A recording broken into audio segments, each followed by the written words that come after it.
Onko täällä paikalla ihmisiä, joilla on ikäkriisi? Siellä on neiti siinä, joka taputti toisensa. Mikä ikäinen sä oot? 24! Oliko sä 20? Ei rakas, ei toi oo ikäkriisi, toi on vittu puberteetti vielä, hei ihan oikeesti. 24! Oikeesti se on...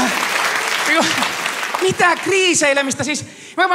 Onneksi et on mies, koska se mua aika 24 mies. Mitä kriiseilemistä teillä on 24 miehellä on? Kyllä mäkin muistan sen, kun mun muna oli jäykkää nivelet joustavia. Nyt se on niinku ihan toisinpäin.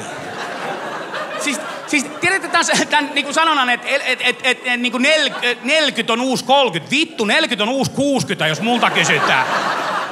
Mä oon periaatteessa nykyään niin huonossa kunnossa, että mun tarvii venytellä, kun mä käännän sängyssä kylkeen, ettei mitään pahempaa pääse tapahtumaan.